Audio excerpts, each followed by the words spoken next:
이번 시간에 526페이지 상속세 과세표준부터 보도록 할게요.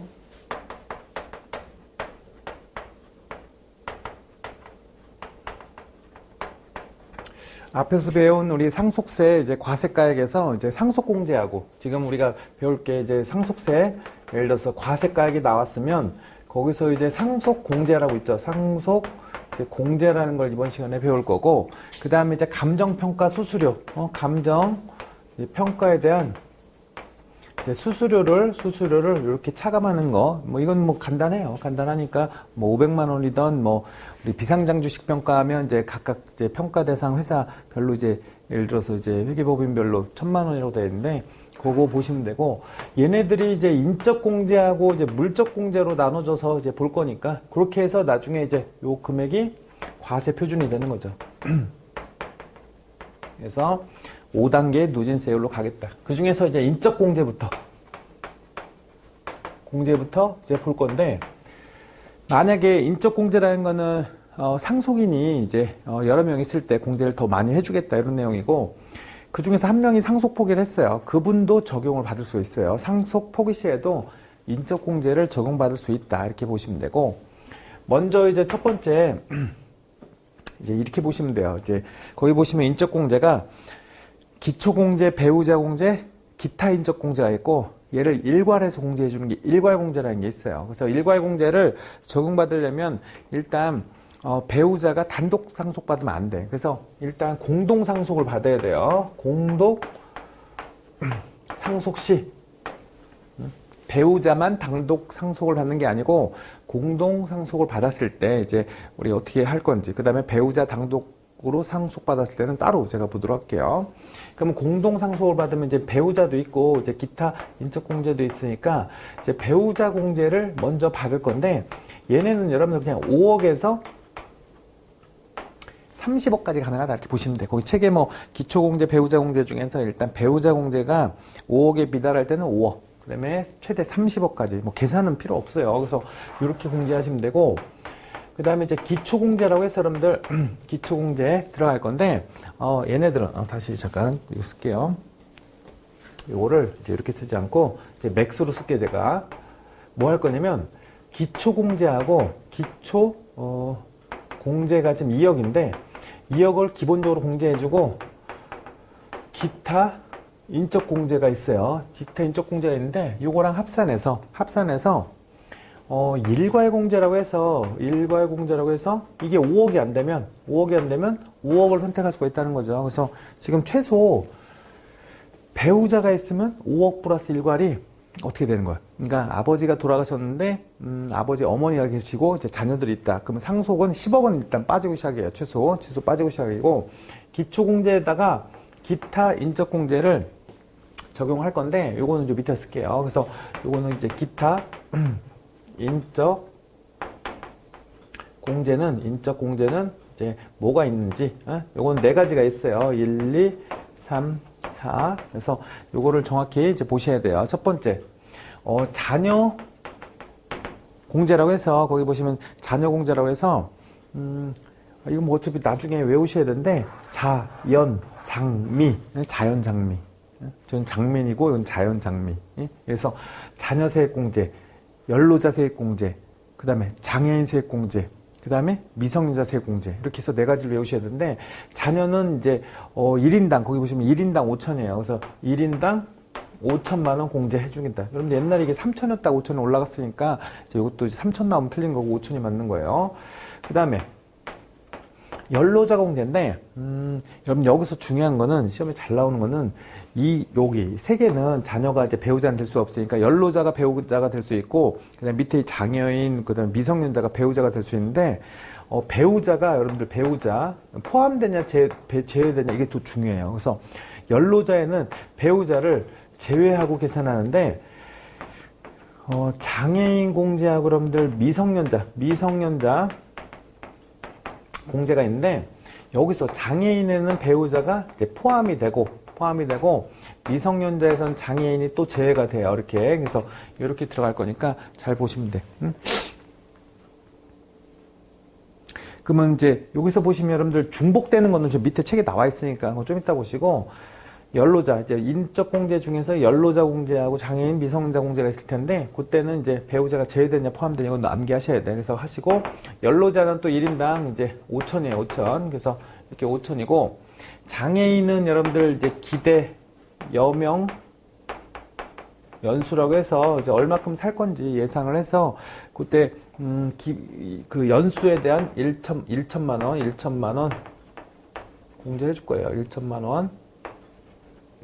그러니까 예를 들어서 이제 기대 연명 연수라고 해서 연은 여러분들 그 연 미만은 1년으로 넣어줘요. 1년 넣어줄 건데 하여튼 그 연수에 따라 1천만 원이고 얘는 19세, 만 19세에 달할 때까지 1천만 원. 그래서 19세, 예를 들어서 미성년자가 5살이다. 그럼 이제 19세에 달할 때까지 기간 계산해서 1천만 원 공제해 주겠다. 뭐 이런 것들. 그래서 이렇게 보시면 되고 일단 장애인에는 이게 포함한다. 배우자가 포함하고 나머지는 제외다. 이거 중요하게 생각하시고 기초공제하고 요거랑 합해서 이제 5억 원이 안 되면 뭘로? 5억으로 가시면 되죠. 5억으로 가시면 되고 그 다음에 이 중에서는 원래 이제 중복이 안 된다는데 중복되는 게 거기 보시면 자녀 세액공제가 자녀가 미성년자면 중복이 가능하다고 되어 있어요. 그 다음에 장애인 공제라고 되어 있는데 자녀, 연로자, 미성년자, 배우자 공과 장애인 공제는 나머지가 다 중복이 가능하다. 그거 빼고는 중복이 안 된대요. 그래서 자녀가 미성년자, 장애인하고 나머지 공제가 우리가 중복이 될 수가 있으니까 그것들은 중복되는 것도 확인하셔야 돼. 그 다음에 526페이지 왼쪽에 우리가 날개 부분에 있는 것 중에서 비거주자가 설명하면 지금 이게 거주자 얘기예요. 비거주자 설명하면 기초공제 이어가고 나머지는 적용 안 하겠대요. 그럼 나중에 우리가 감정평가 수수료라고 해서 비거주자는 얘하고 얘만 돼요. 얘하고 얘만 된다. 그래서 이렇게만 비거주자 보시고 거주자는 이게 다 된다. 그래서 이렇게 이제 구분을 하시면 되고 그다음 배우자 공제는 최소 5억부터 최대 30억까지다 보시면 되고 부부가 같은 날 사망한 경우 이거 좀 이따 정리할게요. 그래서 오른쪽 기타 우리가 인적 공제 중에서 또 날개에 뭐라고 써있냐면 얘네들은 상속 포기 시에도 적용.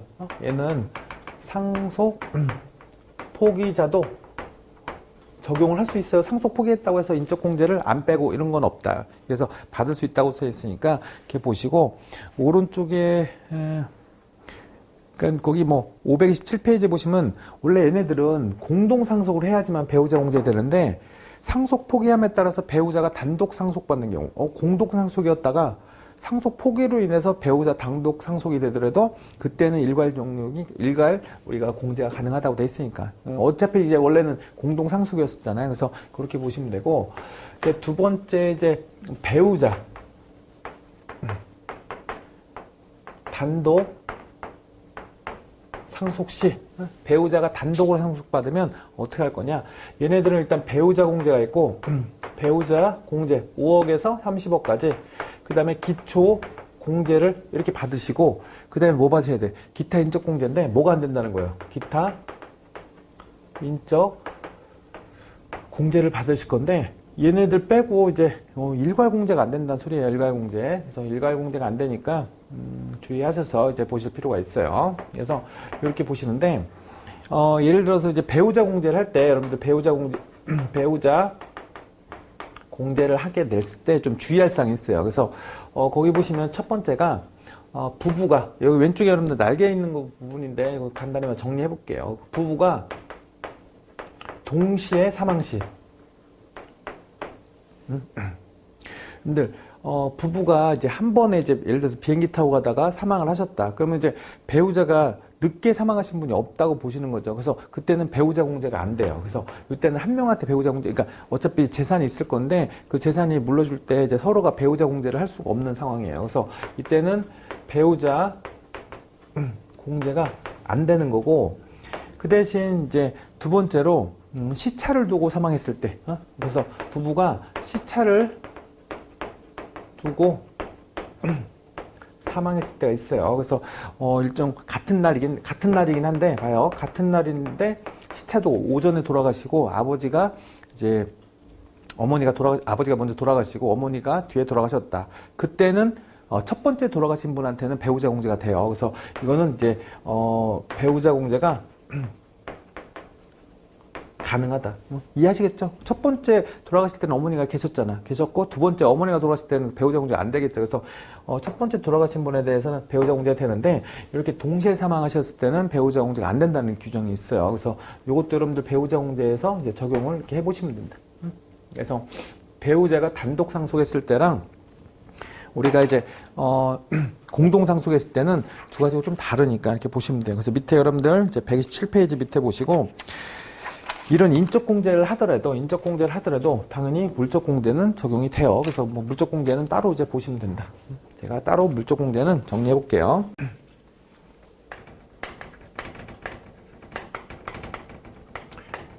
얘네들은 뭐 계산을 막 여러분들 다 암기해서 되는 건 아니니까 그냥 간단하게만 정리하시면 돼요. 이런 게 있다 없다. 가업 상속 공제, 상속 공제가 있고, 또는 영농 상속 공제가 있어요.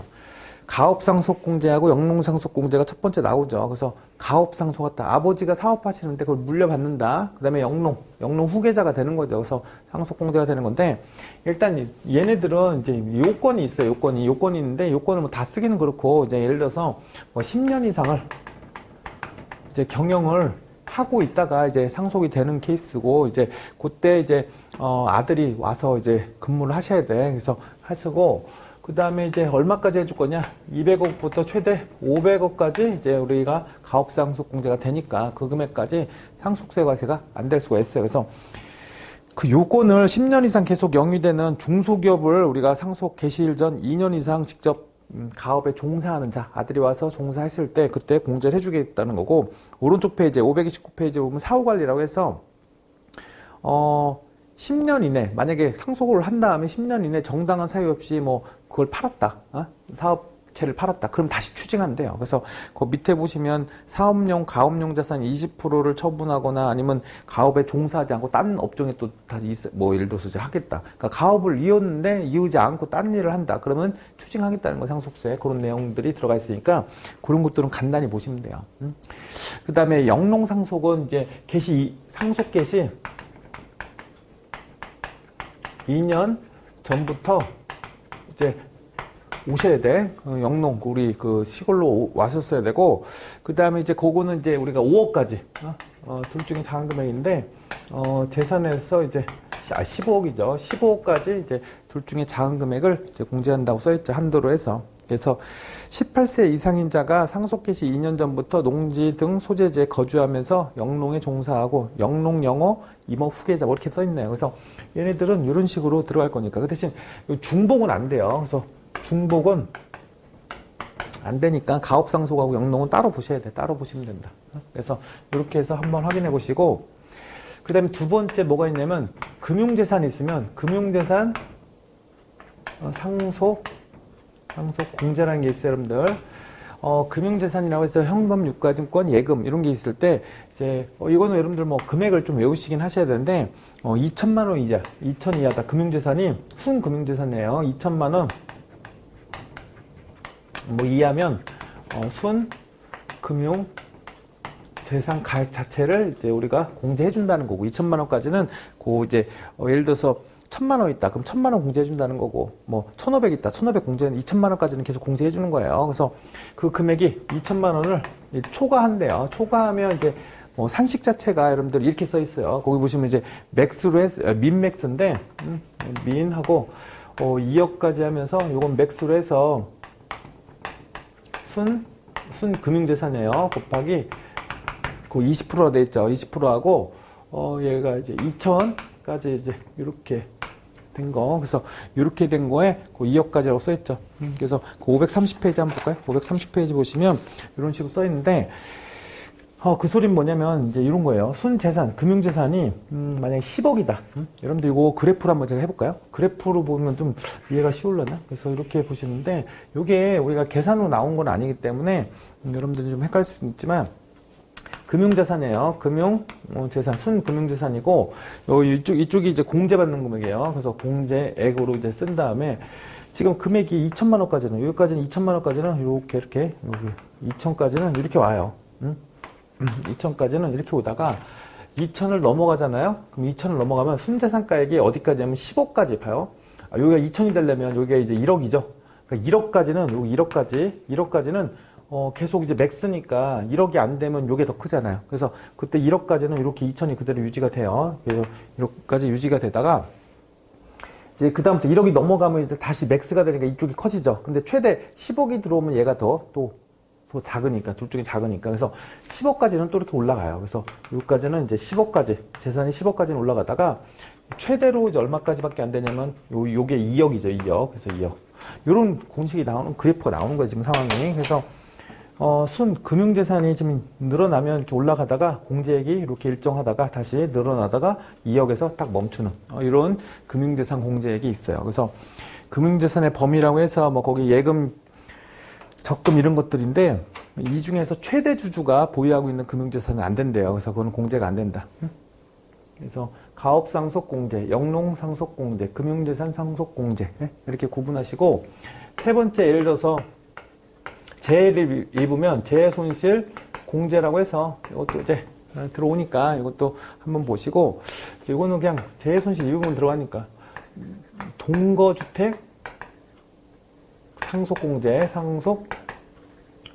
이건 중요하죠. 그래서 얘네들은 또 요건이 있으니까 얼마를 해줄 거냐. 그래서 동거주택이니까 주택가격에서 거기 보시면 이제 80%까지 공제해준다고 써있죠. 그래서 주택가격의 80%에 이제 최대 이제 5억까지밖에 안 돼요. 그러니까 5억보다 넘어가면 이제 안 되는 거니까. 그래서 5억까지 이제 해주겠다는 거니까.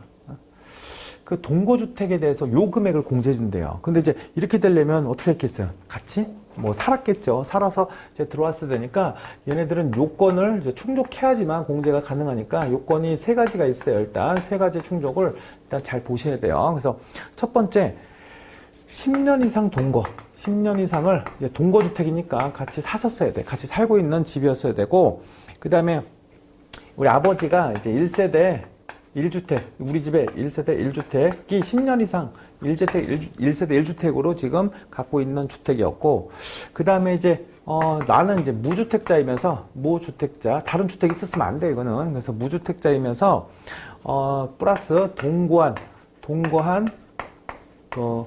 상속인. 그러니까 같이 살고 있는 상속인이 그러니까 상속을 받아야 되죠. 그래서 동거한 상속인이 상속받은 주택이라고 해서, 그러니까 10년 이상 같이 살고 있는데 아버지가 돌아가신 거예요. 근데 아버지가 1세대 1주택으로 같이 살고 있다가 무주택자인 뭐 자녀한테 동거한 상속인이 그냥 상속을 받게 되면 그건 동거주택 상속공제로 공제를 해주겠다.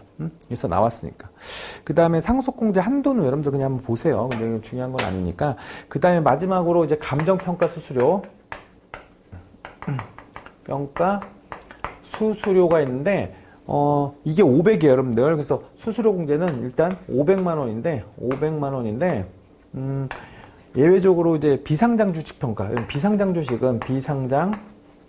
주식은 가치를 산정을 따로 하셔야 돼. 그래서 평가 기간이 이제 보통 회계법인에서 평가할 텐데, 회계법인에서 이 평가하면 평가 기간 수별로 1,000만 원씩 해준대. 1,000만 원. 돈이 좀 많이 들어가요. 1,000만 원. 그래서 이렇게 평가기간 수별로 1,000만 원 해주겠다. 뭐 이런 감정평가 수수료 공제도 해주겠다는 거고, 이제 마지막에 판매형이 아닌 서화골동품에 대한 감정을 또 받아도 500만 원 해준다고 돼 있죠. 그래서 3번에 이제 감정을 받았을 때, 미술품 등 그러니까 판매형이 아닌 감정을 받았을 때 500을 또 공제해준대요. 그래서 이런 식으로 공제가 들어가니까 이제 그런 식으로 감정평가 수수료 공제를 받고 나면 이제 뭐가 되느냐, 이제 우리가 과표가 나오는 거죠. 과표가 나와서 그 다음 페이지 보시면 상속세 세율이라고 해서 이제 5단계 초과누진세율 들어가는 것까지는 확인하시고, 나머지 세 공제는 뭐 크게 중요한 건 아닌데 간단히만 정리해 볼게요. 첫 번째 나오는 게 세대 생략에 대한 할증거세라고 해서, 만약에 중간에 할아버지가 있고 이런 거 있죠. 할아버지가 아버지한테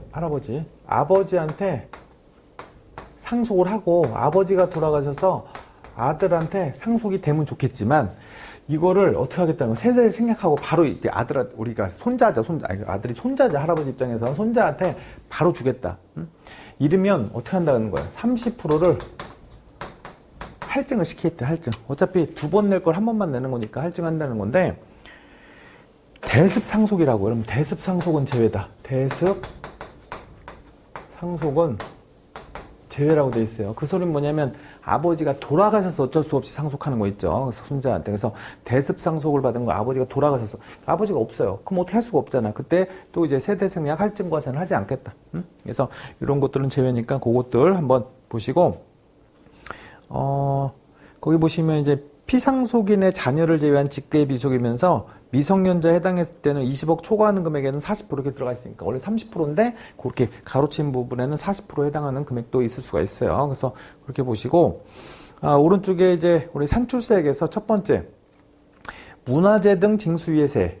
이게 상속재산이 그 문화재 자료로 이제 들어가거나 등록문화재로 해서 이제 우리가 들어가 있으면 걔네들은 이제 징수유예해주겠다. 징수를 지금 연기해주겠다는 소리예요. 근데 이제 그 징수유예세의 추징이라고 해서 그게 나중에 이제 유상으로 팔았거나, 아니 그거를 이제 아버지가 돌아가셨는데 박물관에 넣어놓은 거예요. 넣어놔서 이제 보라고. 그래서 그런 것들은 괜찮은데 실제로 박물관에서 팔았거나 아니면 박물관들이 폐관을 해서 다시 인출하게 되면 그때 과세하겠다 이렇게 나와 있죠. 그래서 문화재 등 징수유예세액 뭐 이런 것들 한번 보시면 되고, 세액공제를 따로 이제 볼게요. 세액공제가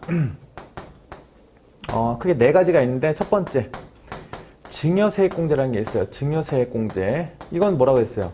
우리가 10년 이내 상속인한테 증여한 건 합산과세하라고 했죠. 그래서 상속인이 비상속인 같은 경우는 5년 이내 합산과세할 건데 그렇게 합산과세한 금액을 이제 합산해서 과세했기 때문에 증여세 우리 세액공제는 세액은 또 공제해주겠다는 건데 여기서는 이제 배제되는 거. 이 배제가 두 가지가 있는데 책에는 배제가 하나밖에 안 나와서 여러분들 좀 써놓으셔야 돼요. 그래서 첫 번째는 국세부가 제척기간 이제 만료라고 되어 있는데 우리 제척기간 만료로 우리가 증여세가 부과되지 않는 경우는 제척기간 만료 증여세 이제 부과가 안 된대요. 그걸 증여세액 공제를 해주지 않겠다는 거죠. 그래서 그것들은 그래서 증여세가 부과된 것만 이제 우리가 증여세액 공제 해준다는 거고, 두 번째 여러분들 과세가액이 5억 원 이하다.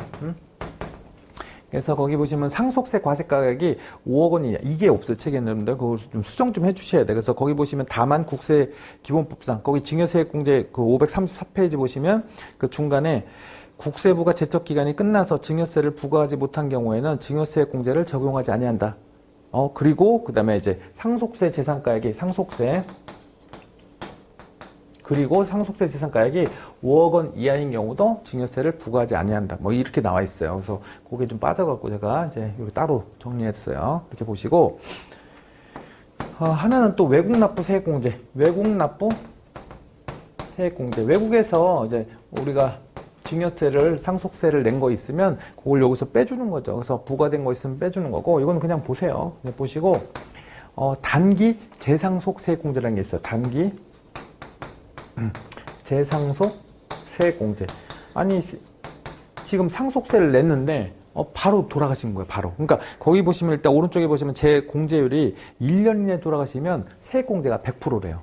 왜냐면 한 번 냈는데 1년에 또 돌아가셔서 또 상속이 된 거잖아요. 그래서 그때는 안 하겠다. 그래서 100, 90, 80에서 10년 이내 돌아가시지 않으면 공제가 없어요. 그래서 얘네는 10년 이내 재상속시예요. 재상속시는 이게 공제가 되겠죠. 그러니까 아버지가 돌아가셨는데 어머니가 받은 거를 어머니가 바로 돌아가셨어요. 그러면 재상속 공제, 재상속 세액 공제가 들어가요. 그래서 그런 식으로 들어갈 수 있으니까 하여튼 요 부분에 대해서 이제 뭐 율 같은 거는 공제율 같은 거는 외우지 않더라도 이렇게 게시됐을 때는 하겠다라고 보시면 되고, 마지막으로 4번에 신고세액 공제요. 신고세액 공제라고 해서 여러분들 요거는 우리가 상속증여라는 거는 이제 정부부가제도라고 했어요. 정부부가제도라고 했는데 정부부가제도에 이제 할 때는 그럼 신고를 안 할 거냐? 그래서 고지서를 기다릴 거냐? 그건 아니에요. 얘네들 신고하게 하고 해서 신고를 하게 되면 우리가 원래는 10%였어요. 10% 세액공제 해주겠다. 근데 그게 줄어서 이제 얼마로 줄었냐면 7% 줄었다가 18년도에는 거기 보시면 5%예요. 근데 19년도는 신고세액공제라고 해서 그 금액에 산출세액 감면하고 문화재 징수한 거 다 뺀 거 그 전체 금액이 19년도에요. 19년도에는 5%예요. 5%. 아니 3%예요. 지금 18년도가 5%니까 19년도는 3%밖에 안 해줘요. 그래서 신고세액공제로 거기에 3%를 이제 공제액으로 빼주겠다고 나왔으니까 이렇게 보시고, 그럼 얘네들은 신고는 하긴 했어요. 그럼 납부가 안 됐어. 납부가 안 됐으면 이거를 안 빼줄 거냐? 그렇진 않대요. 그래서 얘네들은 또 특징이 신고는 하고 납부가 안 됐어도 공제는 어떻게 한다? 그거 해줄 수 있어요. 그래서 신고만 하면 납부랑 상관없이 우리가 신고세액공제가 적용이 가능하다 이렇게 나와 있으니까 그것도 여러분들 하시면 되죠. 그럼 지금 우리가 상속세에 대해서만 배웠어요. 증여세는 그냥 간단히 뭐 증여란 얘기만 했고, 이제 그건 살아 계실 때 우리가 뭐 증여자가 이제 우리 승낙을 하고 우리 그 증여에 대한 표시를 하고 이제 수중자가 승낙을 하면 그런 계약에 대해서 증여가 되는 이런 개념으로 보시면 되는데, 하여튼 무상으로 주는 것들은 다 증여세를 내요. 증여세를 내고, 근데 증여가 좀 더 어떻게 보면 폭넓을 수도 있어요. 상속이라는 건 돌아가신 게 딱 정해져 있기 때문에 그 재산에 대해서 다 이제 찾아갖고 이제 계산하시면 되겠지만, 증여는 줬을 때 표시도 안 나고 어렸을 때부터 뭐 증여를 이제 많이 하면서 올라올 수 있는데 그게 신고가 안 됐을 때도 문제가 되고 해서 얘네들은 여러 가지 이제 다른 규정들이 또 있어요. 그래서 뭐 예를 들어서 증여로 보겠다, 증여 추정하겠다, 증여 의제를 하겠다, 이런 것 사항도 있고 뭐 여러 가지 좀 상속하고 좀 다른 개념들이 들어가니까, 그러면 기본적인 이런 구조 있죠. 우리가 상속세 계산 구조랑 증여세 계산 구조는 좀 비슷해요. 비슷하니까 계산 구조에서 아니면 세액공제랑 이제 이런 거 해주는 거는 비슷하게 적용받고, 그 다음에 얘네랑 이제 우리 증여랑은 또 연관이 돼 있죠. 왜? 10년 이내 증여받은 것들은 상속 시 다시 포함해서 가서 한 다음에 이렇게 빼주잖아요. 그래서 그런 것처럼 연관되니까 증여세 할 때도 이제 그거 같이 연관해서 얘기해 드릴 거예요. 그래서 할 거니까 증여세를 따로 보고, 마지막으로 또 뭐가 있냐면, 이런 상속이나 증여가 되려면 그 재산에 대해서 평가가 또 중요해요. 그래서 재산평가가 또 따로 나와 있어요. 그래서 그 재산평가도 제가 뭐 간단히 이제 정리하면서 할 건데, 만약에 이거 너무 많다. 그럼 여러분들은 상속하고 증여까지만 어느 정도 보셔도 보통 시험은 거기서 많이 낼 거예요. 재산평가도 가끔 나긴 하는데, 뭐 이거는 잘 나진 않으니까 뭐 그것도 간단히 정리를 하시면 뭐 어렵진 않겠지만 하시고, 그 재산평가 하면서 제가 신고납부 절차를 마지막에 정리할 텐데, 신고납부 절차에 유일하게 우리가 상속세에 물납이라는 게 있어요. 물납은 꼭 하셔야 돼. 그래서 물납은 중요하니까 하시고, 뭐 연부연납이라는 또 개념도 있고 하니까 그런 것들도 같이 보시면 돼요. 이게 상속증여는 어떻게 보면 양이 많아요. 양도세처럼 양이 많은데, 그렇다고 안 하기는 좀 애매해요. 시험에 한 문제씩은 꼭 나니까. 그래서 이제 그런 것들 주의하셔서 다음 시간에는 제가 증여세 관련된 부분, 그 다음에 이제 나중에 재산평가 관련된 부분까지 해서 다음 시간에 또 이어서 하겠습니다. 예, 여기서 마치겠습니다.